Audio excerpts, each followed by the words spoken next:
Suami dan ibu mertua mengusirku dari rumah. Tapi 1 bulan kemudian, saat mereka tahu aku dirawat oleh pamanku yang kaya raya, dan mendapat warisan 7 miliar darinya, suami dan mertua langsung datang memintaku untuk pulang ke rumah.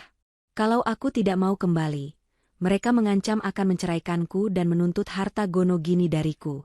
Saat itu langsung kutunjukkan sesuatu yang membuat mereka terdiam. Dan saat pengacara datang, wajah mereka langsung pucat histeris. Karena, sebelum ceritanya dimulai, silahkan tulis di kolom komentar dari daerah mana saja teman-teman yang menonton cerita ini. Jangan lupa like dan subscribe agar channel ini bisa semakin berkembang dan bisa mempersembahkan cerita yang lebih menarik lagi. Malam itu hujan turun dengan sangat deras, seolah langit sedang menumpahkan seluruh kesedihannya ke bumi. Di dalam sebuah rumah sederhana yang seharusnya terasa hangat, Naira sedang menggigil hebat di atas karpet tipis ruang tengah. Tubuhnya terasa remuk redam dan kepalanya berdenyut nyeri seakan dipukuli palu godam. Demam tinggi telah menyerangnya sejak 2 hari lalu, membuat pandangannya berkunang-kunang dan tenaganya terkuras habis. Ia mencoba memejamkan mata sejenak untuk menahan rasa sakit, namun suara teriakan melengking dari arah dapur memaksanya kembali membuka mata dengan berat. Itu adalah suara Ibu Mirna, ibu mertuanya. Wanita parubaya itu datang dengan langkah menghentak dan wajah merah pada menahan amarah. Di tangannya terdapat sebuah piring yang masih kotor. Ibu Mirna melempar piring plastik itu ke arah Naira. Piring itu memantul di lantai tepat di depan wajah Naira yang pucat pasi. Suara benturannya terdengar nyaring di tengah gemuruh hujan di luar sana. Ibu Mirna mulai memaki dengan kata-kata yang tajam dan menusuk hati, tanpa mempedulikan kondisi menantunya yang sedang sakit parah. Ibu Mirna berteriak lantang menanyakan mengapa cucian piring masih menumpuk di wastafel, dan mengapa lantai belum disapu. Ia menuduh Naira sebagai wanita pemalas yang hanya tahu caranya tidur dan menghabiskan beras di rumah itu. Naira berusaha bangun dengan susah payah, menopang tubuhnya yang gemetar dengan kedua tangan yang lemas. Dengan suara parau yang nyaris tidak terdengar, Naira mencoba menjelaskan bahwa ia sudah menyelesaikan pekerjaan mencuci baju tadi pagi, tetapi tubuhnya tiba-tiba ambruk karena demam yang semakin tinggi siang ini. Ia memohon pengertian sedikit saja dari ibu mertuanya untuk beristirahat sebentar sebelum melanjutkan pekerjaan rumah tangga. Namun, penjelasan Naira justru bagaikan menyiram bensin ke dalam kobaran api. Ibu Mirna semakin murka. Ia tidak mau mendengar alasan apapun. Baginya, sakit hanyalah alasan klasik Naira untuk menghindari kewajiban melayani keluarga suami. Ibu Mirna terus mencemooh Naira sebagai istri yang tidak berguna, menyebutnya sebagai beban yang menyusahkan, dan mengungkit-ungkit bahwa Naira adalah yatim piatu yang tidak tahu diuntung karena sudah ditampung di rumah itu. Setiap kata yang keluar dari mulut Ibu Mirna, bagaikan sembilu yang menyayat hati Naira yang sudah rapuh. Naira hanya bisa menunduk sambil menahan air mata agar tidak jatuh, karena ia tahu air mata hanya akan membuat ibu mertuanya semakin benci padanya. Pintu depan terbuka kasar. Raka, suami Naira, masuk dengan wajah lelah sepulang kerja. Naira sempat merasakan secercah harapan. Ia berharap suaminya akan melihat kondisinya yang memprihatinkan dan membelanya, atau setidaknya menyuruh ibunya berhenti berteriak. Naira menatap Raka dengan mata sayu penuh harap, seolah memohon pertolongan tanpa suara. Namun, harapan itu hancur berkeping-keping dalam hitungan detik. Raka melihat ibunya yang sedang marah-marah dan istrinya yang tergeletak di lantai. Tanpa bertanya apa yang terjadi, Raka langsung memihak ibunya. Raka melempar tas kerjanya ke sofa dan menatap Naira dengan tatapan jijik, seolah Naira adalah kotoran yang mengganggu pemandangan di rumahnya. Raka membentak Naira, bertanya mengapa ibunya sampai harus marah-marah sepulang ia kerja. Ia mengeluh bahwa ia sudah lelah mencari nafkah seharian dan berharap pulang ke rumah yang tenang, bukan disambut dengan drama kemalasan istrinya. Raka sama sekali tidak menyentuh kening Naira untuk mengecek suhu tubuhnya. Ia tidak peduli. Bagi Raka, kenyamanan ibunya adalah prioritas utama di atas segalanya, bahkan di atas nyawa istrinya sendiri. Naira mencoba meraih tangan Raka, ingin memberitahu bahwa ia butuh obat atau setidaknya segelas air hangat. Namun, Raka menepis tangan istrinya dengan kasar hingga tubuh Naira terhuyung ke samping. Raka berkata dengan nada dingin bahwa ia sudah muak melihat wajah Naira yang selalu terlihat menyedihkan. Ia merasa tertipu telah menikahi Naira yang ia anggap tidak membawa keuntungan apapun bagi keluarganya. Raka mulai mengungkit masalah ekonomi, menyalahkan Naira atas keuangan mereka yang pas-pasan karena harus memberi makan satu mulut tambahan yang menurutnya tidak berkontribusi apapun. Situasi semakin memanas ketika Ibu Mirna memanas-manasi Raka. Ibu Mirna berkata bahwa tetangga sebelah baru saja membeli mobil baru karena menantunya bekerja dan kaya, sementara Raka harus menanggung istri yang hanya bisa sakit-sakitan. Kalimat itu membakar emosi Raka hingga ke ubun-ubun. Raka yang memang tidak punya pendirian teguh langsung termakan hasutan ibunya. Ia merasa harga dirinya terinjak-injak karena memiliki istri yang dianggapnya tidak berkelas dan miskin. Kemarahan Raka meledak tak terkendali. Tanpa peringatan, Raka mencengkeram lengan Naira dengan kuat. Ia menarik paksa istrinya untuk berdiri. Naira menjerit kesakitan karena cengkeraman itu terasa meremukan tulangnya yang sedang ngilu akibat demam. Naira memohon ampun sambil menangis, bertanya apa salahnya hingga diperlakukan seperti binatang. Namun Raka sudah gelap mata. Ia menyeret Naira menuju pintu depan. Naira berusaha menahan langkahnya, kakinya terseret di lantai ubin yang dingin, tetapi tenaga Raka jauh lebih besar dibandingkan tenaga wanita yang sedang sakit itu. Ibu Mirna tidak berusaha mencegah, ia justru berlari ke kamar, mengambil sebuah tas besar berisi pakaian-pakaian lama Naira, dan melemparkannya ke arah pintu. Raka membuka pintu rumah lebar-lebar. Angin malam yang membawa butiran hujan langsung menerpa wajah mereka. Raka mendorong tubuh Naira dengan keras, hingga Naira terlempar keluar dari teras, dan jatuh tersungkur di halaman yang becek dan berlumpur. Tubuh Naira menghantam tanah basah dengan keras, membuat seluruh pakaiannya kotor seketika.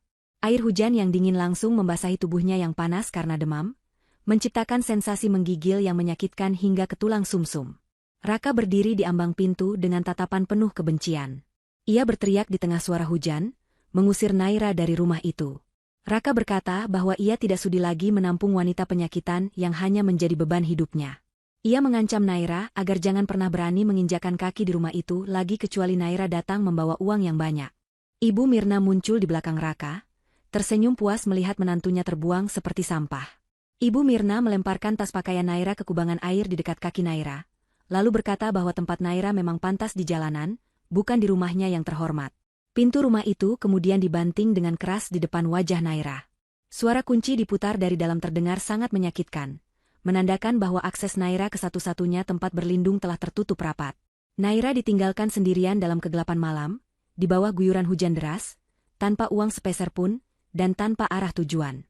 Rasa sakit di fisiknya kini bercampur dengan rasa sakit di hatinya yang hancur lebur. Ia adalah seorang yatim piatu, tidak memiliki orang tua untuk mengadu, dan kini suami yang seharusnya menjadi pelindungnya justru membuangnya ke jalanan. Naira berusaha bangkit, namun kakinya terlalu lemah. Ia merangkak perlahan memungut tas pakaiannya yang basah kuyup, memeluknya erat di dada seolah itu adalah satu-satunya harta yang ia miliki. Pandangannya mulai kabur, bukan hanya karena air hujan, tetapi juga karena kesadaran yang mulai menipis. Dunia di sekelilingnya terasa berputar hebat. Naira merasa ini adalah akhir dari hidupnya. Ia pasrah jika harus mati kedinginan di depan pagar rumah suaminya sendiri malam ini. Mungkin kematian lebih baik daripada hidup dihina dan diinjak-injak setiap hari. Namun, takdir berkata lain. Saat kesadaran Naira hampir hilang sepenuhnya, sebuah sorot lampu mobil yang sangat terang menembus kegelapan jalanan komplek perumahan itu. Sebuah mobil sedan mewah berwarna hitam mengkilap perlahan mendekat, membelah hujan dengan wibawa. Mobil itu berhenti tepat di depan tempat Naira tergeletak. Mesin mobil yang terdengar halus itu mati, dan pintu penumpang belakang terbuka. Sepasang sepatu kulit mahal melangkah turun, menginjak genangan air tanpa ragu. Sosok pria parubaya dengan jas rapi berlari kecil menghampiri Naira, mengabaikan jas mahalnya yang basah terkena hujan. Pria itu berlutut di samping Naira, mengangkat wajah pucat wanita itu dengan lembut. Naira berusaha membuka matanya yang berat, melihat samar-samar wajah pria yang tampak cemas dan panik itu. Wajah itu terasa asing namun juga familiar, seperti kenangan masa kecil yang sudah lama terkubur. Pria itu memanggil nama Naira dengan suara bergetar, lalu berteriak memanggil sopirnya untuk membantu mengangkat Naira. Sebelum Naira benar-benar kehilangan kesadarannya, ia mendengar pria itu berbisik dengan nada penuh penyesalan dan kemarahan, berjanji bahwa tidak akan ada lagi yang bisa menyakiti Naira mulai detik ini. Gelap pun menyelimuti pandangan Naira sepenuhnya. Aroma obat-obatan yang khas namun bercampur dengan wangi pengharum ruangan yang mewah menyapa indera penciuman Naira saat ia pertama kali membuka mata. Cahaya lampu yang lembut dan tidak menyilaukan membuatnya perlahan bisa menyesuaikan penglihatan. Naira mengerjap beberapa kali, menyadari bahwa ia tidak lagi berada di jalanan aspal yang dingin dan basah. Ia terbaring di atas kasur yang sangat empuk, dengan selimut tebal yang hangat membalut tubuhnya. Ruangan tempatnya berada sangat luas, jauh lebih besar daripada kamar tidurnya di rumah Raka. Ada sofa kulit di sudut ruangan, televisi layar datar yang besar menempel di dinding, dan tirai jendela yang elegan. Ini bukan kamar rumah sakit biasa, ini adalah ruang perawatan VVIP. Kepanikan sempat menyergap hati Naira. Ia meraba-raba selimutnya, Ketakutan memikirkan siapa yang akan membayar biaya rumah sakit semewah ini. Ia tidak punya uang, bahkan dompetnya tertinggal di rumah Raka. Jantungnya berdegup kencang karena takut dituduh menipu pihak rumah sakit. Namun, sebelum ia sempat turun dari ranjang, pintu kamar mandi terbuka. Seorang pria parubaya yang ia lihat samar-samar sebelum pingsan semalam keluar dengan wajah segar, meski gurat kecemasan masih tersisa di matanya. Pria itu tersenyum lebar begitu melihat Naira sudah sadar. Pria itu mendekat dan duduk di kursi samping ranjang. Ia menggenggam tangan Naira dengan lembut, sebuah sentuhan kebapakan yang sudah bertahun-tahun tidak Naira rasakan sejak ayahnya meninggal dunia. Pria itu memperkenalkan dirinya sebagai Paman Burhan. Nama itu seketika memicu memori lama di benak Naira. Paman Burhan adalah adik kandung ayah Naira. Dulu, saat Naira masih kecil, Paman Burhan sering menggendongnya. Namun, setelah ayah dan ibu Naira meninggal dalam kecelakaan belasan tahun lalu, Paman Burhan menghilang. Kabar terakhir yang Naira dengar, pamannya itu pergi merantau ke luar negeri karena masalah utang piutang dan tidak pernah ada kabarnya lagi. Paman Burhan menjelaskan semuanya dengan suara berat. Ia meminta maaf berkali-kali karena telah meninggalkan Naira sendirian selama ini. Ia bercerita bahwa belasan tahun lalu, ia memang pergi ke luar negeri dalam keadaan bangkrut dan putus asa. Ia malu untuk menghubungi keluarga. Namun, nasib baik berpihak padanya. Kerja kerasnya di bidang properti di negeri orang, membuahkan hasil yang luar biasa. Ia sukses besar, menjadi salah satu pengusaha properti terkemuka. Ketika ia kembali ke Indonesia bulan lalu dengan niat mencari Naira dan menebus kesalahannya, ia mendapati kenyataan pahit bahwa Naira sudah menikah dan hidup menderita. Paman Burhan menceritakan bagaimana ia menyewa detektif swasta untuk mencari keberadaan Naira. Laporan dari detektif itu membuatnya murka. Ia mengetahui bahwa Naira menikah dengan Raka dan tinggal bersama ibu mertua yang kejam. Malam itu, saat hujan deras, Paman Burhan sebenarnya sedang dalam perjalanan menuju rumah Raka untuk menjemput Naira secara baik-baik. Namun, takdir mempertemukan mereka lebih cepat dalam kondisi yang tragis. Ia melihat sendiri bagaimana keponakan satu-satunya, putri dari kakak yang paling ia hormati, tergeletak seperti sampah di pinggir jalan. Air mata Naira tumpah tak terbendung mendengar penuturan pamannya. Selama ini ia merasa sebatang kara di dunia ini, merasa tidak ada satu orang pun yang menginginkannya. Mengetahui bahwa masih ada darah dagingnya yang peduli dan mencarinya, membuat pertahanan dirinya runtuh. Naira menangis sejadi-jadinya, menumpahkan segala rasa sakit, penghinaan, dan penderitaan yang ia pendam selama 2 tahun pernikahannya dengan Raka. Ia bercerita tentang bagaimana ia diperlakukan seperti pembantu, bagaimana gajinya dulu selalu diminta oleh Raka sebelum ia dilarang bekerja, dan bagaimana ia tidak pernah dihargai sebagai manusia. Paman Burhan mendengarkan setiap kata Naira dengan rahang mengeras. Tangannya mengepal kuat hingga buku-buku jarinya memutih. Kemarahan yang luar biasa bergejolak di dadanya. Namun ia berusaha tetap tenang di depan Naira, agar tidak membuat keponakannya itu takut. Ia membelai kepala Naira yang tertutup jilbab instan rumah sakit, berjanji demi nama almarhum ayah Naira, bahwa ia akan mengembalikan senyum dan kebahagiaan Naira yang telah dirampas oleh keluarga suaminya itu. Tak lama kemudian, seorang dokter masuk bersama 2 perawat. Dokter itu tampak sangat hormat kepada Paman Burhan. Ia membawa berkas hasil pemeriksaan medis Naira. Dokter menjelaskan kondisi Naira dengan rinci, dan setiap kalimatnya membuat wajah Paman Burhan semakin merah menahan amarah. Dokter mengatakan bahwa demam tinggi Naira adalah akibat dari infeksi yang diperparah oleh stres fisik dan mental. Namun, yang lebih mengejutkan adalah fakta bahwa Naira menderita malnutrisi kronis. Dokter menunjukkan data bahwa kadar gizi dalam tubuh Naira sangat rendah, setara dengan orang yang tidak makan layak selama berbulan-bulan. Ada juga indikasi masalah lambung akut yang disebabkan oleh kebiasaan memakan makanan yang tidak higienis atau makanan sisa. Naira menunduk malu saat dokter menjelaskan itu, teringat bahwa selama ini Ibu Mirna sering melarangnya makan lauk yang baru dimasak. Ibu Mirna selalu menyuruh Naira makan nasi sisa kemarin atau makanan yang hampir basi, dengan alasan berhemat, sementara Raka dan ibunya makan makanan enak yang baru matang. Fakta medis itu menjadi pukulan telak bagi Paman Burhan. Ia tidak menyangka kekejaman Raka dan ibunya sampai pada tahap membiarkan Naira kelaparan secara perlahan. Ini bukan lagi sekadar masalah rumah tangga biasa, ini adalah penyiksaan. Paman Burhan berdiri dari kursinya, menatap dokter dengan tajam, dan meminta agar Naira mendapatkan perawatan terbaik tanpa memikirkan biaya. Ia ingin Naira pulih total, tidak hanya fisiknya, tapi juga mentalnya. Dokter mengangguk patuh dan segera mengatur terapi gizi, serta vitamin terbaik untuk Naira. Setelah dokter keluar, suasana hening sejenak menyelimuti ruangan. Paman Burhan kembali duduk di samping Naira, menatap keponakannya dengan tatapan yang kini berubah menjadi sangat serius dan penuh tekad.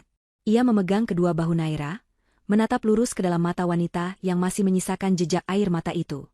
Paman Burhan berkata dengan tegas bahwa mulai hari ini, Naira bukan lagi wanita lemah yang bisa diinjak-injak. Naira adalah bagian dari keluarga Burhan, keluarga yang memiliki kekuasaan dan kekayaan yang cukup untuk membeli harga diri orang-orang yang telah menghinanya. Paman Burhan mengungkapkan rencananya. Ia tidak ingin Naira kembali kepada Raka dalam keadaan lemah. Ia ingin Naira sembuh, bangkit, dan menjadi sosok yang baru. Ia akan mewariskan sebagian asetnya kepada Naira, bukan hanya untuk menjamin masa depan Naira, tetapi juga untuk memberi pelajaran kepada mereka yang menilai manusia hanya dari uang. Paman Burhan bersumpah, ia akan membuat Raka dan Ibu Mirna berlutut menyesali perbuatan mereka, bukan karena ancaman kekerasan, melainkan karena mereka akan menyadari betapa berharganya berlian yang telah mereka buang ke selokan. Naira tertegun mendengar sumpah pamannya. Ada rasa takut, namun ada juga rasa hangat yang menjalar di dadanya. Untuk pertama kalinya dalam hidupnya, ia merasa memiliki pelindung. Ia merasa aman. Paman Burhan menghapus sisa air mata di pipi Naira, dan menyuruhnya beristirahat. Naira membaringkan tubuhnya, menatap langit-langit kamar mewah itu. Bayangan wajah jahat Raka dan Ibu Mirna perlahan memudar, digantikan oleh wajah teduh Paman Burhan. Dalam hati, Naira berjanji pada dirinya sendiri, ia akan sembuh. Ia akan bangkit.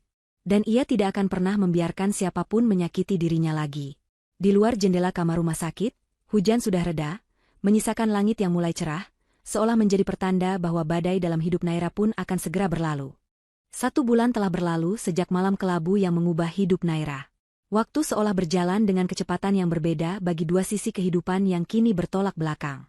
Di sebuah kediaman mewah milik Paman Burhan yang terletak di kawasan elit ibu kota, Naira berdiri di depan cermin besar yang membingkai pantulan dirinya yang baru. Sosok wanita kurus, kusam, dan berwajah lelah yang dulu ia lihat setiap hari kini telah sirna tanpa jejak. Wanita yang berdiri di sana sekarang adalah sosok yang memancarkan kesehatan dan keanggunan. Wajahnya yang dulu cekung kini tampak lebih berisi dengan rona merah alami di pipinya, menandakan gizi yang tercukupi dan perawatan terbaik yang ia terima selama sebulan terakhir. Naira menyentuh pipinya dengan lembut, masih merasa asing dengan tekstur kulitnya sendiri yang kini terasa halus dan terawat. Ia mengenakan gamis berbahan sutra kualitas terbaik yang jatuh dengan indah mengikuti lekuk tubuhnya yang sopan. Jilbab panjang yang menutupi dada terpasang rapi, membingkai wajahnya yang bersinar. Tidak ada lagi baju lusuh yang warnanya sudah pudar, atau jilbab yang sudah brudul di bagian tepinya. Paman Burhan tidak main-main dengan janjinya. Ia mempekerjakan ahli gizi, dokter kulit, hingga penata busana pribadi untuk memastikan keponakannya kembali mendapatkan martabat yang selama ini direnggut paksa oleh kemiskinan dan penindasan. Namun, perubahan fisik hanyalah sebagian kecil dari transformasi Naira. Perubahan terbesar justru terjadi di dalam tatapan matanya. Mata yang dulu selalu menunduk takut dan penuh keraguan, kini menatap lurus ke depan dengan sorot ketenangan dan kepercayaan diri. Paman Burhan tidak hanya memberikan materi, ia juga memberikan pendidikan kilat tentang pengelolaan aset dan mentalitas seorang pemimpin. Setiap malam, Paman Burhan akan duduk bersama Naira di ruang kerja, mengajarkan bagaimana cara membawa diri, bagaimana cara berbicara dengan tegas, dan bagaimana memahami nilai diri sendiri. Naira menyerap semua ilmu itu seperti spons yang kehausan air, mengubah dirinya dari seorang istri yang terinjak menjadi wanita yang sadar akan harganya. Pagi itu adalah hari yang istimewa. Paman Burhan memanggil Naira ke ruang kerja utamanya. Di atas meja mahoni yang besar, terhampar beberapa dokumen penting dengan stempel notaris basah. Paman Burhan tersenyum bangga melihat kehadiran Naira yang begitu anggun. Ia mempersilakan Naira duduk dan mulai menjelaskan isi dokumen-dokumen tersebut. Dengan suara yang penuh wibawa namun hangat, Paman Burhan menyatakan bahwa ia resmi memindahkan sebagian aset kekayaannya atas nama Naira. Ini bukan hadiah belas kasihan, katanya, melainkan hak Naira sebagai satu-satunya pewaris darah daging keluarga mereka. Naira menahan napas saat membaca angka yang tertera di dokumen perbankan itu. Saldo awal sebesar 7 miliar rupiah telah dipindahkan ke rekening pribadi atas nama Naira. Jumlah yang begitu fantastis hingga membuat tangannya sedikit gemetar. Tidak hanya uang tunai, Paman Burhan juga menyerahkan kepemilikan sebuah butik perhiasan emas yang cukup ternama di pusat kota dan saham mayoritas sebuah hotel bintang 4.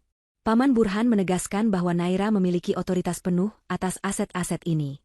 Ia ingin Naira belajar mengelolanya, bukan untuk menjadi sombong, tetapi untuk memastikan bahwa Naira tidak akan pernah lagi bergantung pada siapapun secara finansial di masa depan.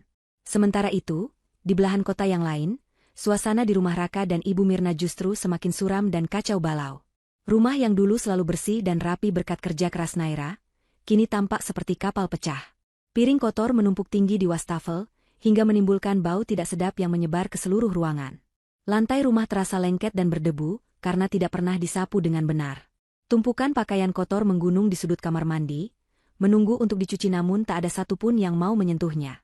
Raka dan Ibu Mirna duduk di meja makan dengan wajah masam. Di hadapan mereka hanya tersaji mie instan yang sudah mengembang dan dingin. Sejak Naira diusir, pengeluaran mereka justru membengkak tak terkendali.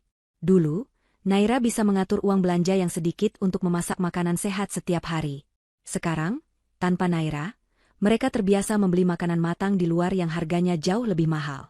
Gaji Raka yang pas-pasan habis hanya dalam 2 minggu pertama, dan kini mereka harus berhutang di warung tetangga hanya untuk makan sehari-hari. Ibu Mirna terus-menerus mengeluh. Mulutnya tidak berhenti mencaci maki keadaan, namun anehnya, ia tetap menyalahkan Naira. Ia mengeluh punggungnya sakit karena harus menyapu halaman, ia mengeluh bajunya bau apek karena mesin cuci rusak dan ia malas mencuci dengan tangan. Ia berteriak pada Raka, menanyakan mengapa Raka tidak bisa mencari pembantu pengganti. Raka, yang kepalanya pening memikirkan tagihan listrik yang menunggak dan cicilan motor yang belum dibayar, hanya bisa diam menahan emosi. Ia mulai merasakan betapa beratnya beban pekerjaan rumah tangga yang selama ini dikerjakan Naira tanpa suara. Namun, ego laki-laki dan gengsi ibunya membuat mereka enggan mengakui bahwa mereka membutuhkan Naira. Ketegangan di rumah itu mencapai puncaknya ketika sore harinya, seorang tamu datang berkunjung. Itu adalah Bu Tejo, teman arisan Ibu Mirna yang terkenal paling update soal gosip dan berita terkini. Biasanya Ibu Mirna senang menyambut Bu Tejo untuk memamerkan sesuatu, tapi kali ini ia merasa malu dengan kondisi rumahnya yang berantakan. Namun, Bu Tejo tampaknya tidak peduli dengan piring kotor di meja. Wajahnya tampak sangat antusias. Matanya berbinar-binar memegang ponsel pintar di tangannya. Tanpa basa-basi, Bu Tejo menyodorkan layar ponselnya ke depan wajah Ibu Mirna. Sebuah video berita lokal sedang diputar. Di layar itu, terlihat acara peresmian sebuah butik emas mewah. Pita merah digunting, balon-balon dilepaskan, dan kamera menyorot sosok pemilik butik yang sedang memberikan sambutan. Wanita itu cantik luar biasa, mengenakan busana muslimah yang terlihat sangat mahal, didampingi oleh seorang taipan properti terkenal yang wajahnya sering muncul di majalah bisnis. Bu Tejo bertanya dengan nada menyelidik yang tajam, apakah wanita di video itu adalah Naira, mantan menantu Ibu Mirna yang katanya diusir karena malas dan miskin. Ibu Mirna menyipitkan matanya, mendekatkan ponsel itu ke wajahnya. Jantungnya seakan berhenti berdetak sesaat. Ia mengenali tahi lalat kecil di dekat dagu wanita itu. Ia mengenali senyum tipis itu. Meskipun penampilannya bagaikan bumi dan langit, tidak salah lagi, wanita yang sedang tersenyum percaya diri di tengah kilatan lampu kamera wartawan itu adalah Naira. Naira yang sama yang ia lempari piring sebulan lalu. Naira yang sama yang ia sebut sampah. Ibu Mirna ternganga, mulutnya tidak bisa mengeluarkan suara. Raka yang penasaran segera merebut ponsel itu. Matanya melotot melihat judul berita yang tertera di bagian bawah layar. Pewaris tunggal keluarga Burhan kembali, sosok inspiratif di balik butik emas baru. Raka membaca artikel itu dengan cepat, napasnya memburu. Disebutkan di sana bahwa Naira adalah keponakan dari Burhan, pengusaha sukses yang baru kembali dari luar negeri, dan kini memegang aset bernilai miliaran rupiah. Ponsel di tangan Raka terjatuh ke meja, menimbulkan bunyi, tak, yang memecah keheningan yang mencekam. Mereka berdua terdiam, terpaku oleh kenyataan yang menghantam mereka lebih keras daripada tamparan fisik manapun. Berita tentang kesuksesan Naira menghantam rumah Raka bagaikan badai halilintar di siang bolong. Setelah Bu Tejo pulang dengan senyum puas karena berhasil menyebarkan gosip panas, Raka dan Ibu Mirna langsung sibuk melakukan penelusuran. Mereka membongkar semua informasi di internet tentang Paman Burhan dan bisnis barunya. Semakin banyak informasi yang mereka dapatkan, semakin pucat wajah mereka, namun di saat yang sama, mata mereka mulai bersinar dengan kilatan keserakahan yang menjijikan. Mereka menemukan fakta bahwa kekayaan Paman Burhan bukan sekadar isu belaka. Properti, tanah, dan investasi pria itu tersebar di mana-mana, dan Naira adalah satu-satunya keluarga yang ia miliki. Raka duduk lemas di sofa bututnya, memegang kepala dengan kedua tangan. Ia merasa bodoh. Sangat bodoh. Selama ini ia tidur di samping tambang emas. Tetapi ia malah membuangnya demi menuruti ego ibunya yang ingin menantu kaya raya. Ironi ini begitu menyakitkan baginya. Ia membayangkan uang 7 miliar itu. Jika ia masih bersama Naira, uang itu pasti bisa ia gunakan untuk melunasi semua hutangnya, membeli mobil sport impiannya, dan merenovasi rumah ini menjadi istana. Penyesalan mulai merayap di hatinya, tetapi itu bukanlah penyesalan tulus karena telah menyakiti hati istri. Itu adalah penyesalan seorang pedagang yang salah membuang barang berharga. Ibu Mirna, yang sempat syok, kini justru terlihat bersemangat. Otak liciknya mulai berputar cepat menyusun strategi. Ia menepuk bahu Raka dengan keras, menyuruh anaknya untuk menegakkan kepala. Dengan nada yang penuh keyakinan, Ibu Mirna berkata bahwa belum ada kata terlambat. Ia mengingatkan Raka bahwa secara hukum negara maupun agama, mereka belum resmi bercerai. Surat cerai belum pernah sampai ke tangan mereka, dan Raka belum pernah mengucapkan ikrar talak di depan pengadilan. Itu artinya, Naira masih sah sebagai istri Raka. Dan dalam logika Ibu Mirna yang bengkok, harta istri adalah harta suami juga. Ibu Mirna mulai mendoktrin Raka. Ia mengatakan bahwa Naira pasti masih mencintai Raka. Wanita itu, menurut Ibu Mirna, hanya sedang ngambek dan butuh dibujuk. Ia menyuruh Raka untuk melupakan gengsi sesaat demi tujuan yang lebih besar. Mereka harus membawa Naira pulang. Bukan untuk dimaafkan, tapi untuk dikuasai kembali. Ibu Mirna membayangkan jika Naira kembali, ia tidak perlu lagi mencuci piring, dan ia bisa meminta uang belanja puluhan juta setiap bulan. Ia bahkan sudah membayangkan akan pamer tas baru ke Butejo minggu depan. Raka yang dasarnya lemah dan mudah disetir ibunya, segera menyetujui rencana itu. Sikapnya yang tadi lesu berubah menjadi agresif penuh ambisi. Ia merasa berhak atas uang itu karena ia merasa telah menampung Naira selama 2 tahun.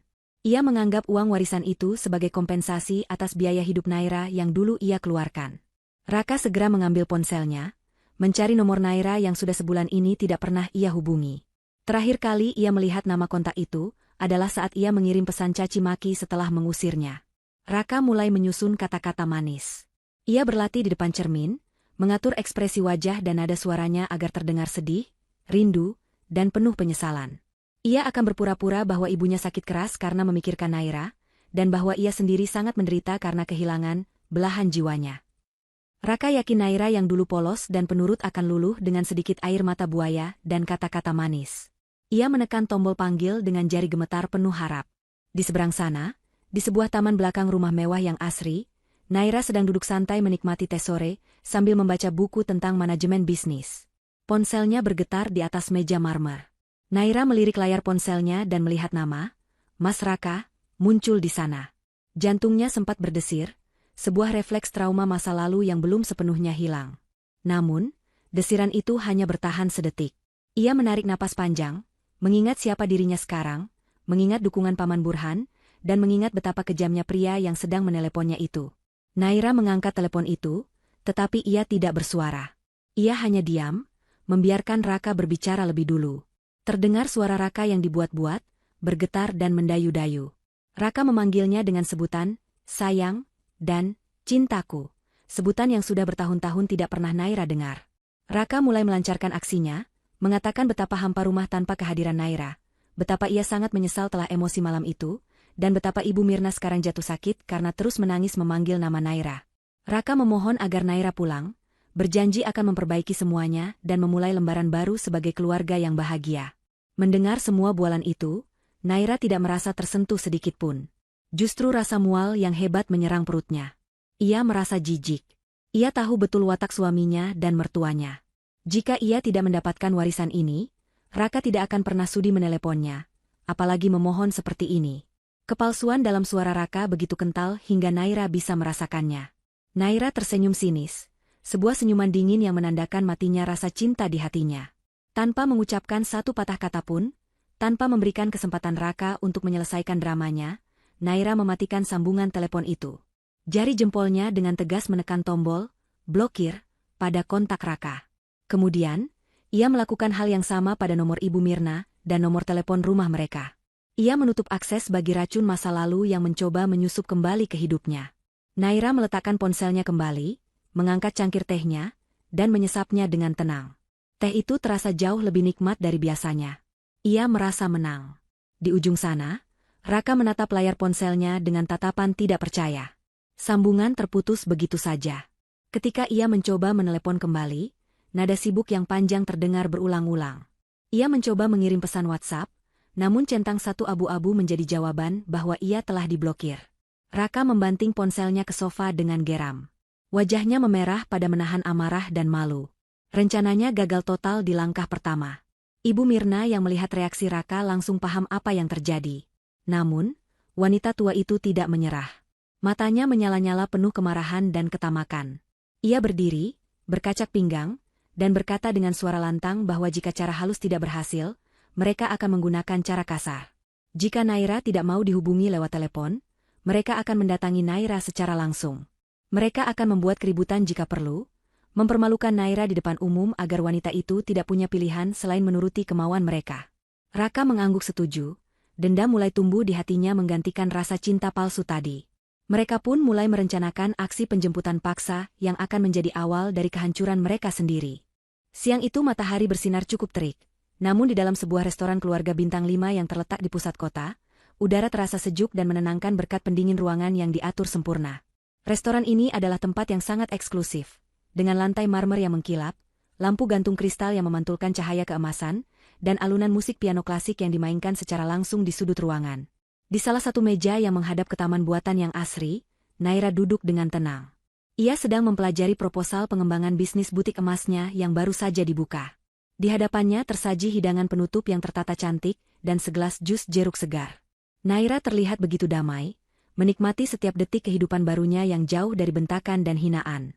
Ia mengenakan gamis berbahan lembut yang jatuh dengan anggun, serta jilbab yang disematkan bros mutiara asli, memancarkan aura wibawa yang membuat pelayan restoran melayaninya dengan sangat hormat.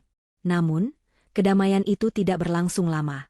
Dari arah pintu masuk utama, terdengar keributan yang memecah ketenangan restoran. Suara teriakan nyaring seorang wanita tua, membuat beberapa pengunjung menoleh dengan kening berkerut. Naira yang tadinya fokus membaca dokumen, perlahan mengangkat wajahnya. Jantungnya sempat berdegup lebih kencang ketika ia mengenali suara itu. Itu adalah suara yang selama 2 tahun terakhir menjadi mimpi buruknya. Suara Ibu Mirna. Naira melihat ke arah pintu masuk, dan di sanalah mereka berdiri. Raka dan Ibu Mirna sedang berdebat dengan resepsionis yang mencoba menghalangi mereka masuk, karena penampilan mereka yang tidak sesuai dengan standar pakaian restoran tersebut. Raka dan Ibu Mirna datang dengan strategi licik yang sudah mereka rencanakan matang-matang. Mereka sengaja mengenakan pakaian paling lusuh yang mereka miliki. Raka memakai kaos oblong yang sudah melar di bagian leher dan celana jeans pudar. Sementara Ibu Mirna memakai daster rumahan yang ditutupi kardigan kusam dan sandal jepit yang alasnya sudah tipis. Wajah mereka sengaja dibuat memelas, seolah-olah mereka adalah orang miskin yang teraniaya. Ketika mata Ibu Mirna menangkap sosok Naira yang duduk di dekat jendela, ia langsung mendorong resepsionis itu dengan kasar dan berlari kecil menghampiri meja Naira sambil berteriak histeris, memulai drama yang sudah ia siapkan skenarionya. Ibu Mirna menjatuhkan dirinya di lantai tepat di samping meja Naira, bersimpuh sambil menangis meraung-raung dengan suara yang sangat keras, sengaja memancing perhatian seluruh pengunjung restoran. Ia mulai berteriak menuduh Naira sebagai istri durhaka yang kabur dari rumah membawa harta suaminya. Ibu Mirna meratap, mengatakan bahwa Raka sakit parah dan kelaparan di rumah sementara Naira bersenang-senang makan enak di tempat mewah. Akting Ibu Mirna begitu meyakinkan, air matanya mengalir deras, dan suaranya yang parau membuat beberapa pengunjung yang tidak tahu cerita sebenarnya mulai berbisik-bisik dan menatap Naira dengan pandangan sinis. Mereka melihat kontras yang mencolok. Seorang ibu tua yang tampak menderita bersimpuh di kaki wanita muda yang tampil mewah dan elegan. Raka menyusul ibunya, berdiri di samping meja Naira dengan wajah yang dibuat seolah menahan tangis dan amarah. Ia menunjuk wajah Naira dengan telunjuknya yang gemetar, berteriak memaki Naira di depan umum.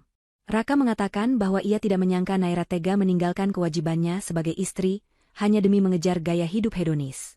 Ia menuduh Naira telah mencuri uang tabungannya untuk membeli perhiasan dan baju bagus yang Naira pakai sekarang. Raka berteriak lantang, meminta Naira untuk pulang dan bertaubat, serta mengembalikan uang yang katanya dibawa kabur itu. Suasana restoran menjadi kacau. Musik piano berhenti, dan semua mata kini tertuju pada drama keluarga yang sedang berlangsung. Beberapa pengunjung bahkan mulai mengeluarkan ponsel mereka untuk merekam kejadian tersebut, mengira ini adalah skandal orang kaya yang menarik untuk diviralkan. Naira merasakan tatapan menghakimi dari orang-orang di sekelilingnya. Ada rasa malu dan takut yang sempat menyelinap di hatinya, sisa-sisa trauma masa lalu saat ia selalu menjadi pihak yang disalahkan. Namun, Naira segera teringat kata-kata Paman Burhan. Ia bukan lagi Naira yang dulu. Ia bukan lagi korban. Ia menarik napas panjang, menegakkan punggungnya, dan menatap Raka serta Ibu Mirna dengan sorot mata yang dingin dan datar. Ia tidak beranjak dari kursinya, tidak juga membalas teriakan mereka. Ketenangan Naira justru membuat Raka semakin beringas karena merasa diabaikan. Raka mencoba meraih lengan Naira, hendak menariknya paksa untuk berdiri. Namun, sebelum tangan kotor Raka menyentuh kain gamis Naira, Naira mengangkat tangannya, memberikan isyarat berhenti yang tegas. Dengan gerakan tenang, Naira mengambil ponsel pintarnya dari atas meja. Ia tidak perlu berteriak untuk membela diri. Ia memutar sebuah rekaman suara yang sudah ia simpan sebagai bukti. Naira menyambungkan ponselnya ke speaker Bluetooth kecil yang selalu ia bawa di tasnya, lalu memutar volume ke tingkat maksimal. Suara rekaman itu menggema jelas di tengah keheningan restoran yang tegang. Itu adalah rekaman kejadian 1 bulan lalu, saat malam pengusiran itu terjadi. Terdengar jelas suara Raka yang berteriak kasar, "Wanita penyakitan sepertimu hanya beban. Makan tidur numpang hidup. Pergi. Jangan balik sebelum kamu bawa uang." Disusul suara Ibu Mirna yang memaki, "Dasar benalu. Pergi sana mati di jalanan." Suara hujan deras dan petir yang terekam di latar belakang menambah kesan dramatis dan mengerikan dari kejadian malam itu. Wajah para pengunjung restoran yang tadinya sinis menatap Naira, seketika berubah kaget. Mereka mendengar sendiri betapa kejamnya kata-kata yang dilontarkan oleh pria dan wanita tua yang sekarang sedang berakting menjadi korban itu. Wajah Raka dan Ibu Mirna langsung pucat pasi. Mereka tidak menyangka Naira memiliki bukti sekuat itu. Drama, istri durhaka, yang mereka bangun seketika hancur berkeping-keping. Bisik-bisik pengunjung kini berbalik arah. Orang-orang mulai menunjuk-nunjuk Raka dan ibunya dengan tatapan jijik. Suara rekaman itu membungkam tangisan palsu Ibu Mirna. Ia terdiam, bingung harus berbuat apa karena kedoknya terbongkar telanjang di depan umum. Naira mematikan rekaman itu, lalu menatap manajer restoran yang sudah datang tergopoh-gopoh bersama 2 orang petugas keamanan berbadan tegap. Dengan suara yang tenang namun penuh wibawa, Naira berbicara kepada manajer restoran. Ia meminta maaf atas ketidaknyamanan yang ditimbulkan oleh pengemis yang masuk tanpa izin ini. Naira mengatakan bahwa ia tidak mengenal mereka. Baginya, suami dan mertua yang membuangnya ke jalanan saat ia sekarat sudah dianggap mati. Ia meminta petugas keamanan untuk mengamankan orang-orang yang mengganggu ketenangan makan siangnya. Sikap Naira yang berkelas dan bukti rekaman yang tak terbantahkan membuat manajer restoran langsung berpihak padanya. Manajer itu memberi isyarat kepada petugas keamanan untuk menyeret Raka dan Ibu Mirna keluar. Raka yang merasa dipermalukan tidak terima diperlakukan seperti itu. Emosinya meledak. Ia mencoba menerjang ke arah Naira, hendak memukul istrinya karena merasa harga dirinya diinjak-injak. Namun, 2 petugas keamanan dengan sigap menangkap kedua lengan Raka dan memelintirnya ke belakang. Raka meronta-ronta sambil berteriak mengancam akan menghabisi Naira. Ibu Mirna juga ikut diseret saat mencoba mencakar petugas. Pemandangan itu sungguh menyedihkan sekaligus memuaskan bagi Naira. Ia melihat 2 orang yang dulu bagaikan raksasa yang menindas hidupnya, kini tidak lebih dari 2 orang pengacau yang tidak berdaya melawan hukum dan ketertiban. Sebelum Raka benar-benar diseret keluar pintu, Naira berdiri perlahan. Ia berjalan mendekat beberapa langkah, cukup dekat untuk Raka mendengar suaranya, namun cukup jauh untuk tetap aman. Naira menatap mata Raka yang merah karena marah. Dengan nada rendah yang menusuk, Naira berkata, "Jangan pernah bermimpi menyentuhku lagi. Tanganmu terlalu kotor untuk menyentuh kain bajuku. Dan satu lagi, berhentilah berakting. Kalian tidak terlihat menyedihkan, kalian terlihat menjijikan." Kalimat itu bagaikan tamparan keras yang mendarat tepat di wajah Raka. Raka dan Ibu Mirna akhirnya dilempar keluar dari lobi restoran oleh petugas keamanan. Mereka jatuh terduduk di trotoar panas di depan restoran mewah itu, disaksikan oleh orang-orang yang lalu lalang. Pintu kaca restoran tertutup kembali, memisahkan dunia mereka yang kusam dengan dunia Naira yang gemerlap. Di dalam, Naira kembali duduk. Tangannya sedikit gemetar, bukan karena takut, tapi karena pelepasan adrenalin yang hebat. Ia meminum jus jeruknya hingga tandas, merasakan kemenangan kecil pertamanya.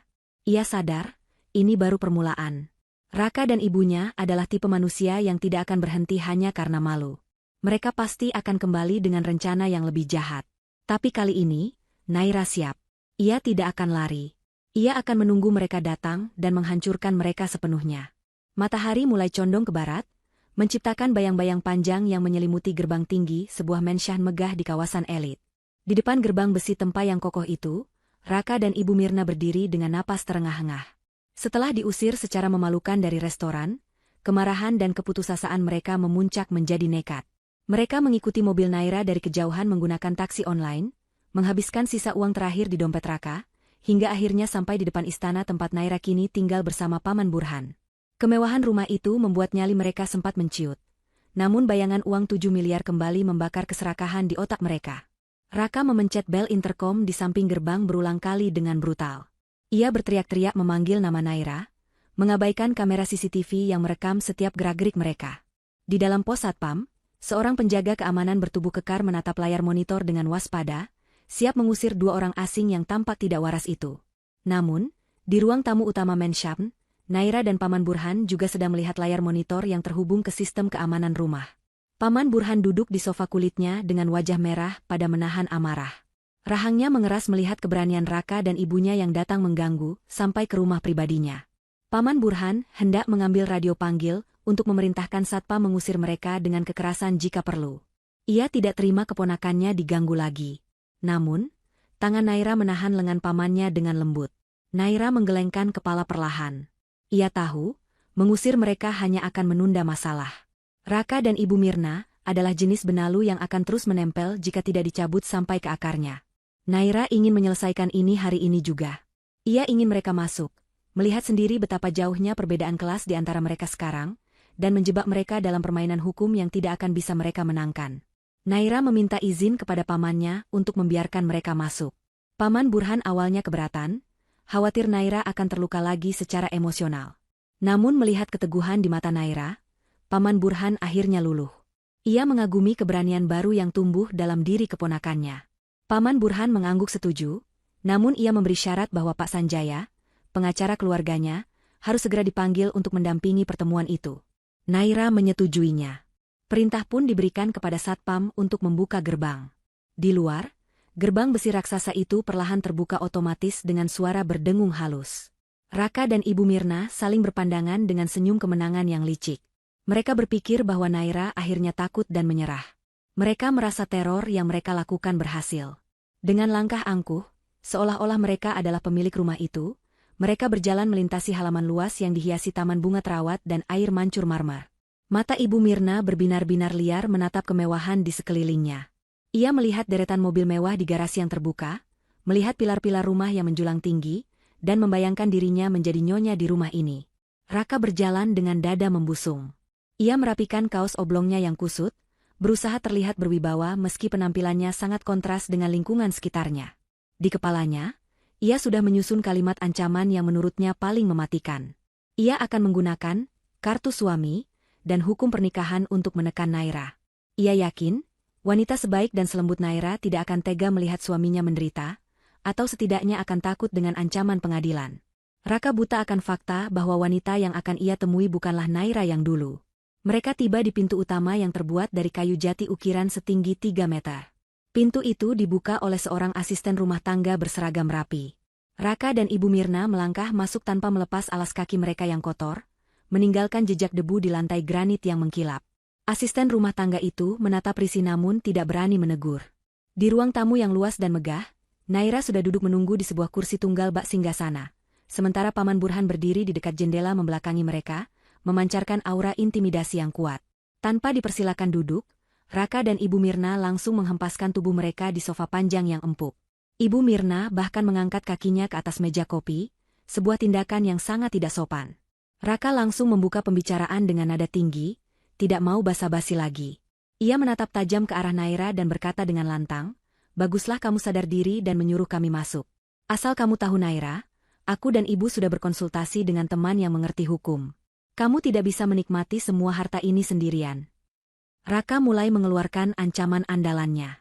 Ia mengatakan bahwa status mereka masih suami istri yang sah secara hukum negara. Oleh karena itu, segala aset, uang, atau warisan yang diterima oleh salah satu pihak selama masa pernikahan, otomatis menjadi harta gonogini atau harta bersama. Raka menuntut haknya. Ia menuntut setengah dari uang 7 miliar itu. Jika Naira menolak, Raka mengancam akan membawa masalah ini ke pengadilan agama dan membuat Naira malu seumur hidup. Ia juga mengancam akan menuntut Paman Burhan karena dianggap menyembunyikan istri orang tanpa izin suami. Ibu Mirna menimpali dengan suara yang tak kalah sengit. Ia menambahkan bumbu-bumbu drama, mengatakan bahwa Naira berhutang budi pada mereka karena sudah diberi tempat tinggal selama 2 tahun. Ibu Mirna mengklaim bahwa uang itu adalah ganti rugi atas penderitaan batin yang ia rasakan karena ditinggal menantu. Logika mereka berdua benar-benar sudah terpelintir oleh keserakahan. Mereka berbicara seolah-olah merekalah korban yang dirugikan, padahal merekalah pelaku yang membuang Naira saat sedang sekarat. Naira mendengarkan semua ocehan itu dengan wajah datar, tanpa ekspresi. Ia membiarkan mereka menumpahkan semua isi kepalanya yang kotor. Di dalam hati, Naira merasa miris. Dulu, ia pernah mencintai pria ini. Dulu, ia pernah sangat menghormati wanita tua ini. Tapi sekarang, yang ia lihat hanyalah dua sosok manusia yang diperbudak oleh uang. Paman Burhan yang sejak tadi diam, akhirnya membalikkan badan. Tatapan matanya tajam menusuk, membuat Raka sempat terdiam sesaat karena merasa terintimidasi oleh wibawa sang taipan. Namun, keserakahan Raka lebih besar daripada rasa takutnya. Naira mengangkat tangannya, memberi isyarat agar pamannya tetap tenang. Ia menatap Raka tepat di manik matanya.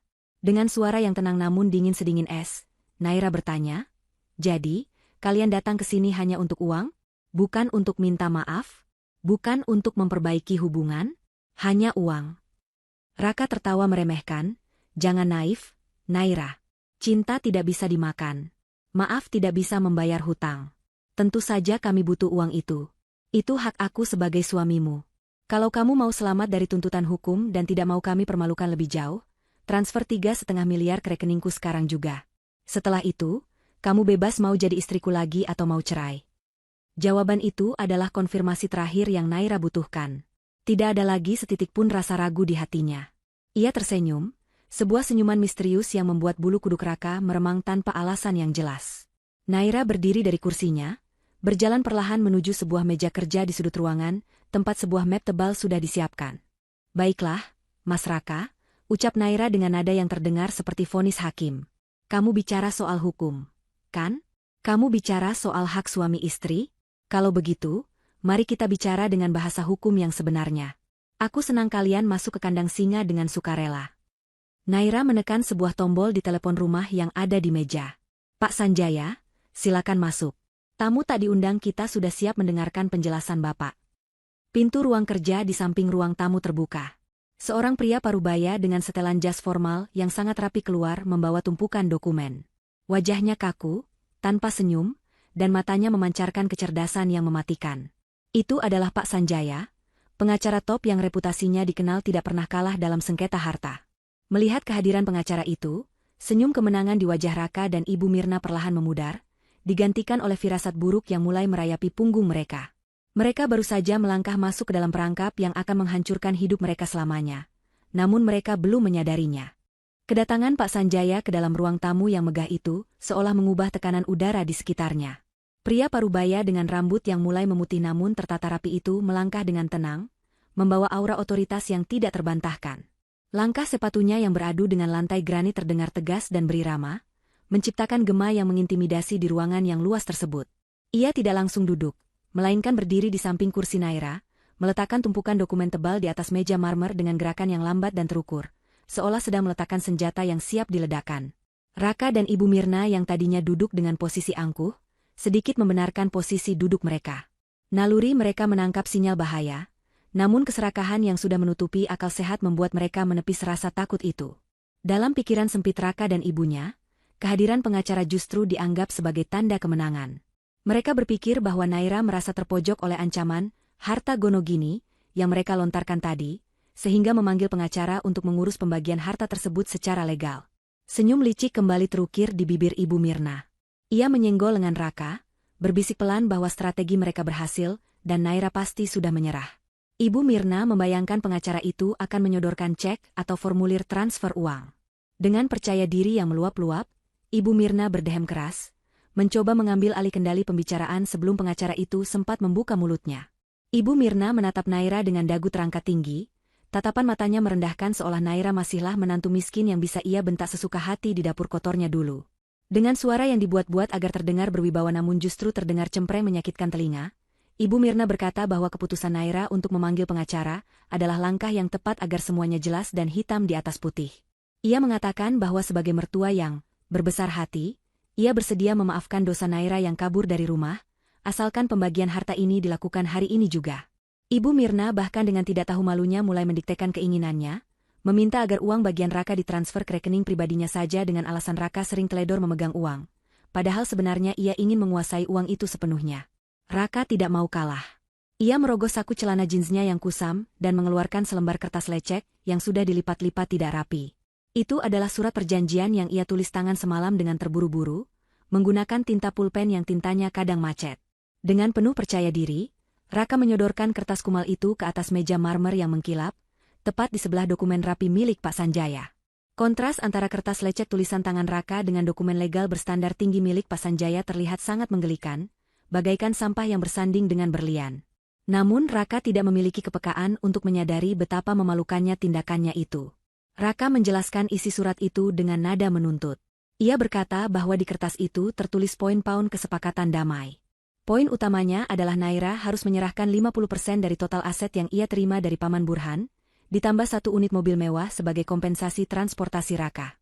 Raka juga menambahkan klausul konyol, bahwa Naira wajib membiayai renovasi rumah ibunya, dan memberikan tunjangan bulanan kepada Ibu Mirna sebagai bentuk bakti menantu.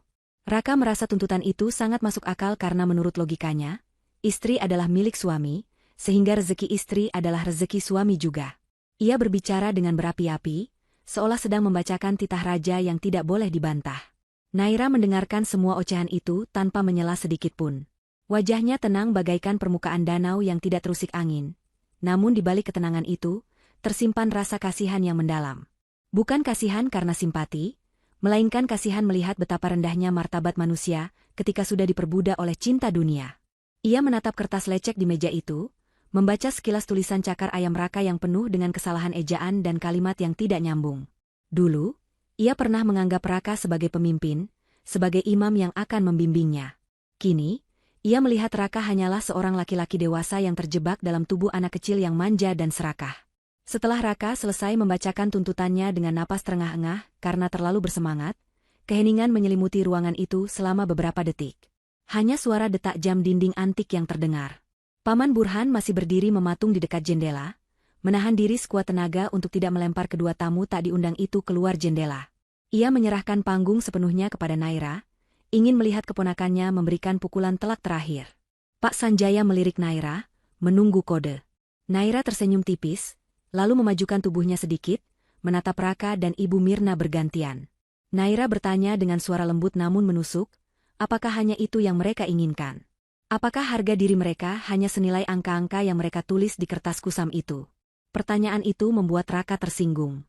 Raka menjawab dengan ketus bahwa ini bukan soal harga diri, tapi soal hak. Ia kembali menegaskan ancamannya, bahwa jika Naira tidak mau tanda tangan di kertas lecek itu sekarang juga, ia akan benar-benar membawa masalah ini ke pengadilan dan membuat Naira menyesal. Raka merasa di atas angin, yakin bahwa Naira takut pada ancaman skandal perceraian yang akan merusak citra bisnis barunya.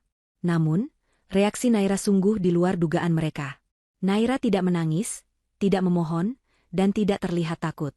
Sebaliknya, Naira tertawa.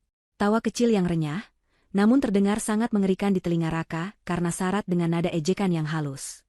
Naira menggelengkan kepalanya perlahan, lalu meraih map tebal berwarna biru tua yang dibawa oleh Pak Sanjaya. Jari jemarinya yang lentik mengetuk-ngetuk sampul map itu dengan irama yang membuat jantung Raka berdegup tidak nyaman. Naira berkata bahwa sebelum mereka bicara lebih jauh tentang pembagian harta Gonogini, ada baiknya mereka memahami posisi mereka yang sebenarnya. Naira menyebutkan bahwa mimpi memang indah, tapi bangun dari mimpi buruk adalah sebuah keharusan. Naira mendorong map biru itu ke hadapan Raka. Gerakannya pelan, namun map itu meluncur di atas meja licin dan berhenti tepat di depan dada Raka. Naira mempersilakan Raka untuk membukanya. Ia mengatakan bahwa isi map itu adalah jawaban atas semua tuntutan konyol yang baru saja Raka bacakan. Raka menatap map itu dengan ragu. Tiba-tiba perasaannya tidak enak. Keringat dingin mulai merembes di pelipisnya. Ibu Mirna yang tidak sabar langsung menyenggol Raka, menyuruhnya cepat membuka map itu karena ia yakin isinya adalah daftar aset yang akan dibagi. Dengan tangan sedikit gemetar, Raka membuka sampul map tersebut. Bau kertas baru menyeruak keluar, membawa serta aroma kehancuran bagi masa depan Raka dan ibunya. Raka membuka lembar pertama dokumen itu dengan gerakan kasar, berharap melihat angka nominal uang atau sertifikat tanah yang akan menjadi miliknya. Namun, harapan itu hancur seketika saat matanya menangkap kop surat resmi yang tertera di bagian paling atas halaman pertama. Lambang timbangan keadilan berwarna hijau, diikuti dengan tulisan tebal berhuruf kapital, Pengadilan Agama. Di bawahnya, tertulis dengan jelas dan tegas, akta cerai dan salinan putusan sidang yang menyatakan bahwa ikatan pernikahan antara Raka dan Naira telah resmi putus karena talak hul, gugatan cerai dari istri, yang telah dikabulkan secara fair stake, tanpa kehadiran tergugat. Mata Raka membelalak lebar, seakan bola matanya hendak melompat keluar dari kelopaknya. Napasnya tercekat di tenggorokan. Ia membaca tanggal yang tertera di surat putusan itu berulang-ulang, mencoba mencari kesalahan, mencoba menyangkal apa yang ia lihat. Tanggal pendaftaran gugatan itu tercatat tepat 1 hari setelah malam pengusiran Naira. Itu artinya, saat Raka dan ibunya sedang bersenang-senang merayakan kepergian Naira dan menghambur-hamburkan sisa uang belanja, Naira yang sedang dirawat di rumah sakit sudah bergerak cepat melalui pengacara Paman Burhan untuk memutus ikatan suci yang telah Raka nodai. Prosesnya berlangsung sangat cepat dan senyap karena Raka tidak pernah datang memenuhi panggilan sidang yang suratnya ternyata dikirim ke alamat lama Raka, rumah kontrakan yang sudah lama mereka tinggalkan, karena Raka tidak pernah mengurus administrasi pindah alamat KTP ke rumah ibunya. Pak Sanjaya mulai berbicara, suaranya terdengar seperti palu hakim yang menjatuhkan vonis mati. Pengacara itu menjelaskan dengan detail hukum yang membuat Raka merasa semakin kerdil. Pak Sanjaya memaparkan bahwa berdasarkan dokumen tersebut, Naira secara hukum agama dan negara sudah bukan lagi istri Raka sejak putusan itu diketuk palu minggu lalu. Dan yang lebih krusial, Pak Sanjaya menunjuk tanggal penerimaan warisan dari Paman Burhan. Akta notaris pemindahan aset senilai 7 miliar rupiah itu ditandatangani dan disahkan 3 hari setelah putusan cerai keluar. Penjelasan itu bagaikan petir yang menyambar tepat di ulu hati Raka. Logika hukumnya sangat sederhana namun mematikan. Warisan itu diterima Naira saat statusnya sudah menjadi janda. Oleh karena itu, uang 7 miliar itu adalah harta pribadi Naira yang mutlak, bukan harta bersama, bukan harta Gonogini, dan Raka tidak memiliki hak sebesar 0,01% pun atas harta tersebut. Seluruh argumen Raka tentang harta istri adalah harta suami, runtuh seketika menjadi debu. Perangkap, harta Gonogini, yang Raka banggakan ternyata adalah lubang kubur yang ia gali sendiri karena ketidaktahuannya. Ibu Mirna yang melihat perubahan wajah anaknya menjadi pucat pasi, langsung merebut dokumen itu dari tangan Raka. Ia membaca dengan terbata-bata karena matanya yang rabun dekat, namun ia segera menangkap inti dari surat itu. Reaksi Ibu Mirna sangat histeris. Ia melempar dokumen itu ke lantai dan berteriak tidak terima. Ia menolak percaya. Ia berteriak bahwa surat itu palsu, bahwa Naira menyuap pengadilan, bahwa tidak mungkin cerai bisa terjadi tanpa Raka tahu. Ibu Mirna mengamuk, memukul-mukul meja marmer dengan kepalan tangannya yang keriput, bersikeras bahwa Raka masih suami sah Naira dan wajib dinafkahi. Ibu Mirna mulai mengeluarkan dalil-dalil agama yang ia potong-potong sesuai kepentingannya sendiri. Ia berteriak bahwa suami adalah imam, pemimpin yang harus dihormati, dan istri yang menceraikan suami akan masuk neraka. Ia mencoba menyerang psikologis Naira, berharap Naira akan merasa bersalah dan takut akan dosa. Namun, Naira hanya menatap ibu mertuanya dengan tatapan datar yang menakutkan. Naira menjawab dengan tenang bahwa surga tidak berada di bawah telapak kaki suami yang zalim, dan agama tidak pernah mengajarkan suami untuk membuang istrinya di tengah jalan saat sakit keras. Naira mengingatkan bahwa talak sesungguhnya sudah jatuh secara kinayah saat Raka mengusirnya dan mengatakan, jangan kembali. Pengadilan hanya meresmikan apa yang sudah Raka hancurkan malam itu. Raka merosot di sofa, tubuhnya lemas seolah tulang-tulangnya dicabut paksa. Ia merasa dunia berputar. Bayangan mobil sport, renovasi rumah, dan hidup mewah yang baru saja ia impikan 5 menit lalu, kini meledak dan hilang tanpa bekas. Yang tersisa hanyalah kenyataan pahit bahwa ia adalah seorang duda miskin dengan hutang yang menumpuk. Ia menatap Naira, mencoba mencari sisa-sisa cinta di mata wanita itu, berharap ada sedikit belas kasihan. Tapi ia tidak menemukannya. Mata Naira kering, tandus, tanpa emosi. Naira yang mencintainya sudah mati, dibunuh oleh tangan Raka sendiri. Pak Sanjaya belum selesai. Ia mengambil dokumen lain dari tumpukan itu. Ia berkata bahwa urusan status pernikahan sudah selesai, namun urusan utang piutang belum selesai. Kalimat ini membuat Raka mendongak kaget. Ia bingung, utang apa yang dimaksud? Ia merasa tidak pernah berhutang pada Naira. Justru ia merasa Nairalah yang berhutang biaya hidup padanya selama ini. Namun, Pak Sanjaya tersenyum tipis, sebuah senyum predator yang sedang mempermainkan mangsanya.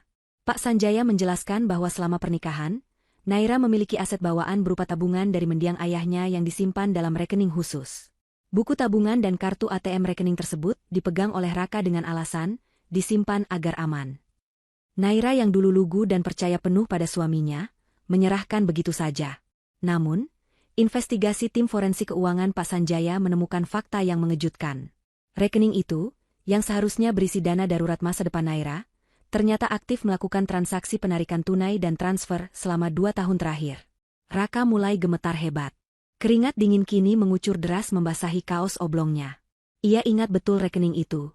Ia ingat bagaimana ia diam-diam mengambil uang dari sana sedikit demi sedikit untuk menutupi gaya hidup ibunya, untuk membelikan ibunya perhiasan agar bisa pamer di arisan, dan untuk memodifikasi motornya.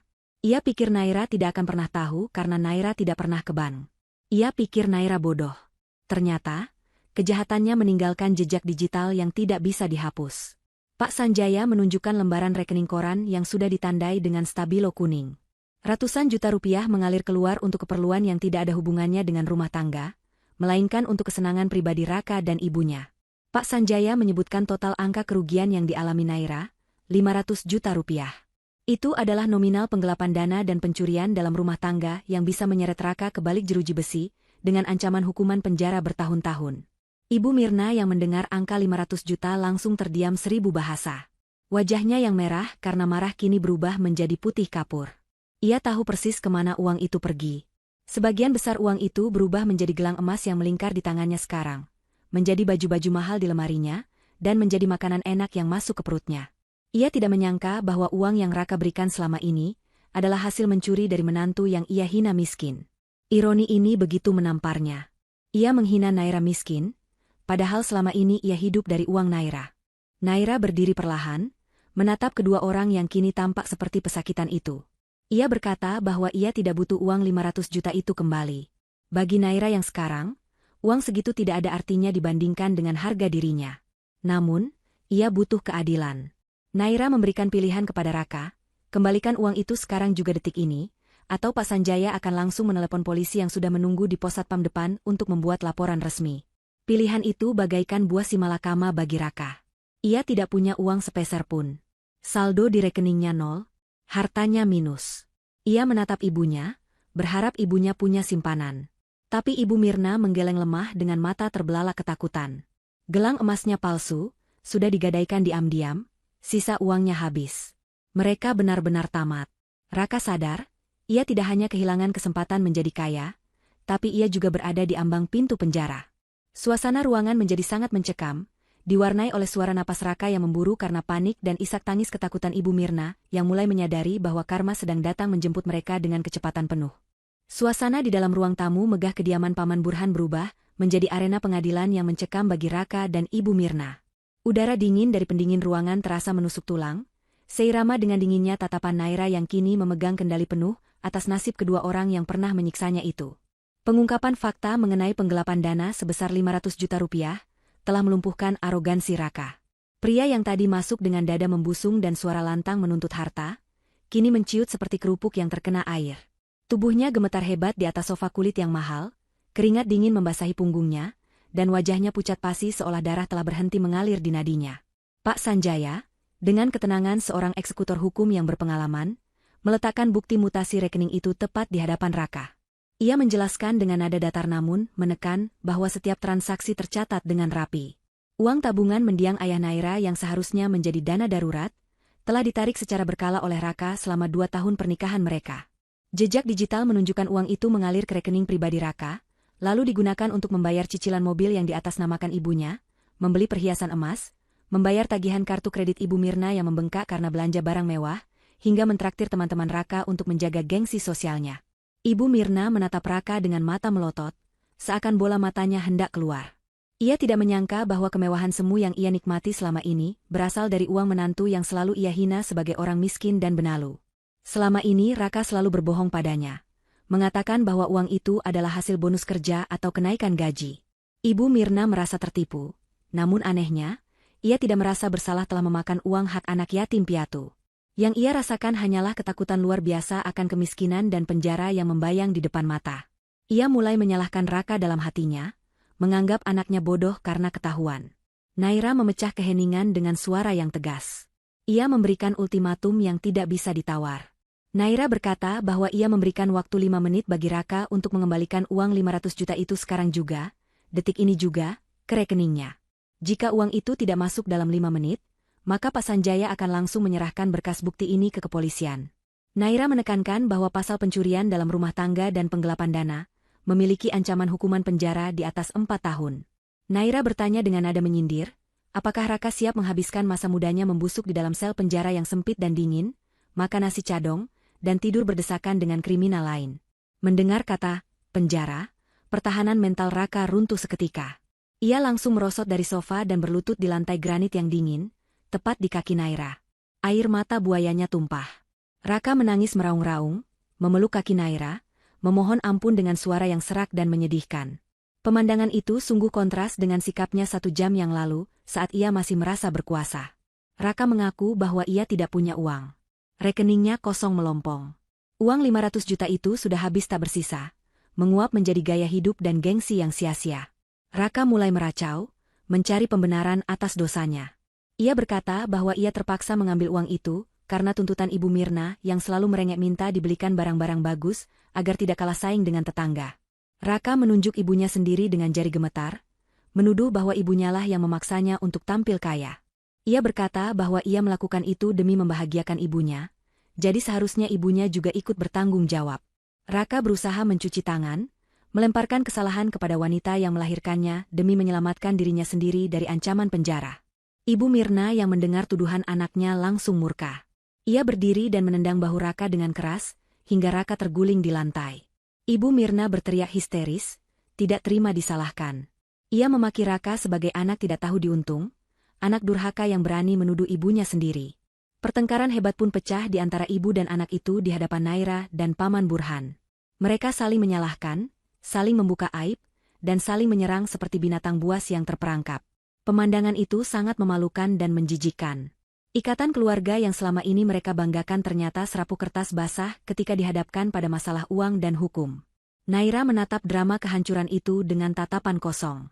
Tidak ada kepuasan di hatinya melihat mereka hancur, yang ada hanyalah rasa lega, karena ia akhirnya melihat wajah asli mereka yang sesungguhnya. Ia menyadari bahwa keputusan Paman Burhan untuk menyelamatkannya adalah anugerah terbesar dalam hidupnya. Naira memberi isyarat kepada Pak Sanjaya untuk menghentikan pertengkaran memalukan itu. Pak Sanjaya berdeham keras, suaranya menggema menghentikan teriakan Ibu Mirna yang sedang menjambak rambut Raka. Pak Sanjaya berkata bahwa waktu 5 menit sudah habis. Karena Raka tidak mampu membayar, maka hukum akan tetap berjalan. Pak Sanjaya mengeluarkan ponselnya, seolah bersiap menelepon aparat kepolisian. Raka kembali bersujud, mencium lantai, memohon belas kasihan Naira sekali lagi. Ia berjanji akan melakukan apa saja, ia rela menjadi pembantu Naira, ia rela menjadi sopir, asalkan tidak dipenjara. Namun Naira menggeleng pelan. Ia berkata bahwa ia tidak butuh pembantu yang juga seorang pencuri. Di tengah kepanikan itu, Pak Sanjaya kembali berbicara. Ia menyimpan ponselnya sejenak dan berkata bahwa ada satu hal lagi yang harus diselesaikan sebelum polisi datang menjemput. Pak Sanjaya mengatakan bahwa masalah uang 500 juta itu sebenarnya hanyalah puncak gunung es dari kebobrokan finansial yang dilakukan Raka. Pak Sanjaya mengambil sebuah dokumen terakhir dari dalam tas kerjanya. Dokumen itu bersampul merah darah, warna yang menyeratkan bahaya. Pak Sanjaya menatap Raka dan Ibu Mirna dengan tatapan yang sulit diartikan, sebuah tatapan yang mengandung rasa kasihan sekaligus jijik. Pak Sanjaya bertanya kepada Raka tentang status rumah yang saat ini ditinggali oleh Raka dan Ibu Mirna. Rumah peninggalan almarhum ayah Raka yang selama ini selalu dibanggakan Ibu Mirna sebagai simbol status sosial mereka di kampung. Mendengar pertanyaan itu, wajah Raka yang tadinya pucat kini berubah menjadi abu-abu, seolah nyawanya telah dicabut paksa. Raka terdiam 1000 bahasa, mulutnya terkunci rapat, matanya memancarkan ketakutan yang jauh lebih besar daripada ketakutan akan penjara. Ibu Mirna yang tidak tahu apa-apa bingung dengan reaksi anaknya. Ia dengan sombong menjawab bahwa tentu saja rumah itu milik mereka. Rumah warisan yang sah, tempat ia akan menghabiskan masa tua dengan tenang. Namun, Pak Sanjaya menggelengkan kepalanya perlahan. Ia membuka dokumen merah itu dan memperlihatkan isinya. Itu adalah salinan sertifikat rumah dan surat perjanjian hutang piutang dengan nominal bunga yang mencekik leher. Pak Sanjaya mulai membacakan fakta yang membuat Ibu Mirna merasa dunianya kiamat saat itu juga. Ternyata, Raka telah melakukan dosa besar lainnya di belakang punggung ibunya. Sebuah dosa yang akan membuat mereka kehilangan tempat berteduh selamanya. Ruangan itu hening, begitu hening hingga suara napas Raka yang tersengal-sengal terdengar jelas memantul di dinding. Pak Sanjaya mulai membongkar rahasia terakhir yang disimpan rapat oleh Raka. Pengacara itu menjelaskan bahwa 6 bulan yang lalu, jauh sebelum Naira diusir, Raka tergiur dengan skema investasi bodong yang menjanjikan keuntungan instan berlipat ganda dalam waktu singkat. Karena keserakahan ingin cepat kaya tanpa bekerja keras, Raka nekat mencuri sertifikat rumah asli dari lemari ibunya. Tanpa sepengetahuan Ibu Mirna, Raka menggadaikan sertifikat rumah satu-satunya itu kepada seorang rentenir kelas kakap dengan bunga yang sangat tinggi. Raka menggunakan uang hasil gadai itu untuk disetorkan ke investasi bodong tersebut, berharap dalam sebulan uangnya akan kembali 2 kali lipat sehingga ia bisa menebus sertifikat dan menikmati untungnya. Namun, harapan Raka hancur lebur. Investasi itu ternyata penipuan. Uangnya hilang dibawa kabur bandar, sementara utang di rentenir terus berbunga setiap hari. Raka tidak mampu membayar cicilan, bahkan bunganya sekalipun. Ia menyembunyikan hal ini dari ibunya, berharap keajaiban datang, namun yang datang justru bencana. Karena Raka gagal bayar, Wan prestasi, selama berbulan-bulan, sesuai perjanjian yang Raka tanda tangani, pihak rentenir berhak menyita dan menjual aset jaminan tersebut kepada pihak lain untuk menutupi kerugian. Ibu Mirna menjerit histeris mendengar penjelasan itu. Ia memegangi dadanya yang terasa sesak. Rumah itu adalah nyawanya, satu-satunya harta berharga yang ia miliki. Ia langsung menyerang Raka, memukul anaknya membabi buta sambil menangis meraung-raung. Ia tidak menyangka anak kesayangannya tega menjual atap di atas kepala ibunya sendiri, demi judi nasib yang konyol. Raka hanya bisa pasrah menerima pukulan ibunya, ia sudah tidak punya tenaga untuk membela diri. Fakta bahwa ia telah membuat mereka menjadi gelandangan sudah terbongkar. Namun, kejutan sesungguhnya baru akan dimulai. Pak Sanjaya mengangkat tangannya, meminta mereka diam sejenak karena cerita belum selesai. Pak Sanjaya menjelaskan bahwa rentenir tersebut telah melelang rumah itu minggu lalu dengan harga murah, karena butuh uang cepat. Dan disinilah letak karma yang paling menyakitkan bekerja. Pak Sanjaya menunjuk ke arah Paman Burhan yang sejak tadi berdiri diam mengamati semuanya. Pak Sanjaya berkata dengan suara lantang dan jelas. Karena rumah itu dijual lelang, Paman Burhan memutuskan untuk membelinya. Beliau melunasi semua utang Raka di rentenir tersebut, dan menebus sertifikatnya. Jadi, secara hukum yang sah dan mutlak, detik ini juga, pemilik sah dari rumah yang kalian tempati adalah Paman Burhan. Dan sertifikatnya sekarang sudah dibalik nama atas nama Naira. Mata Raka dan Ibu Mirna membelalak menatap Naira. Mereka tidak percaya. Rumah tempat mereka mengusir Naira, rumah tempat mereka menghina Naira, sekarang justru menjadi milik Naira. Ironi ini begitu tajam, hingga terasa seperti tusukan belati di jantung mereka. Naira adalah pemilik rumah itu sekarang. Nasib tempat tinggal mereka kini berada di tangan wanita yang pernah mereka buang ke jalanan saat hujan deras. Naira menatap mereka dengan wajah dingin tanpa ekspresi. Ia tidak merasakan kasihan sedikitpun. Ia teringat bagaimana Raka menyeretnya keluar, bagaimana Ibu Mirna melempar tas bajunya ke lumpur. Ingatan itu membuat hatinya membeku. Naira berkata pelan, "Kalian mengusirku dari rumah suamiku sendiri karena menganggapku menumpang. Sekarang, kalianlah yang menumpang di rumahku. Dan aku tidak suka ada orang asing yang menumpang di aset propertiku." Paman Burhan maju selangkah. Dengan wibawa yang mengerikan, ia memberikan perintah eksekusi. Ia berkata bahwa karena rumah itu kini miliknya, ia tidak mengizinkan Raka dan Ibu Mirna tinggal di sana satu detik pun lagi. Paman Burhan sudah mengirim tim keamanan dan truk pengangkut ke sana. Barang-barang Raka dan Ibu Mirna saat ini sedang dikeluarkan dari rumah dan diletakkan di pinggir jalan. Pintu rumah akan digembok dan kuncinya akan diganti. "Kalian diusir," ucap Paman Burhan tegas. "Sekarang juga. Silakan pergi dari rumah saya." Raka dan Ibu Mirna menangis histeris, berlutut memohon agar tidak diusir. Mereka tidak punya tempat tujuan, tidak punya uang, dan tidak punya kerabat yang mau menampung. Namun Paman Burhan tidak bergeming. Ia memanggil petugas keamanan rumahnya. 2 satpam bertubuh kekar masuk ke ruang tamu, menyeret Raka dan Ibu Mirna keluar dari mensyahan mewah itu. Raka meronta-ronta memohon ampun, sementara Ibu Mirna terus meneriakkan nama Naira, berharap belas kasihan menantunya. Tapi Naira sudah memalingkan wajah. Ia berjalan menuju jendela besar, melihat Raka dan Ibu Mirna diseret keluar gerbang layaknya sampah yang dibuang pada tempatnya. Tepat saat mereka dilempar keluar gerbang, sebuah mobil patroli polisi tiba. Pak Sanjaya ternyata sudah menghubungi polisi sejak tadi. Polisi langsung menangkap Raka atas laporan penggelapan uang Naira. Raka diborgol di depan mata ibunya sendiri, digiring masuk ke mobil polisi sambil menangis ketakutan. Ibu Mirna ditinggalkan sendirian di trotoar depan mensyahan mewah itu. Ia melihat mobil polisi membawa anak semata wayangnya pergi menuju penjara. Ia sadar, ia kini sebatang kara. Rumahnya hilang, anaknya dipenjara, hartanya habis, dan harga dirinya hancur. Ia tidak punya uang sepeser pun untuk naik ojek pulang ke rumah lamanya, yang sekarang pun sudah bukan rumahnya lagi. Ia hanya bisa duduk bersimpuh di aspal, menangis meraung-raung menyesali keserakahan dan kekejamannya. Langit sore mulai gelap, seolah ikut menutup tirai atas masa kejayaan Ibu Mirna yang kelam. Dari balik jendela kaca mensyahn yang hangat, Naira menatap pemandangan itu dengan perasaan lega yang luar biasa. Beban berat yang selama ini menghimpit dadanya telah terangkat sepenuhnya. Ia melihat Paman Burhan tersenyum padanya, sebuah senyum bangga. Naira membalas senyuman itu. Ia tahu, hidupnya baru saja dimulai. Ia bukan lagi korban. Ia adalah pemenang yang berhasil bertahan dari badai. Naira menutup tirai jendela, membalikkan badan, dan melangkah pergi meninggalkan masa lalunya yang menyedihkan di belakang, menyongsong masa depan yang cerah dan penuh harapan. Keadilan telah ditegakkan, dan karma telah tunai dibayar lunas. Tunai dibayar lunas. Tunai dibayar lunas. Tunai dibayar lunas. Tunai dibayar lunas. Tunai dibayar lunas.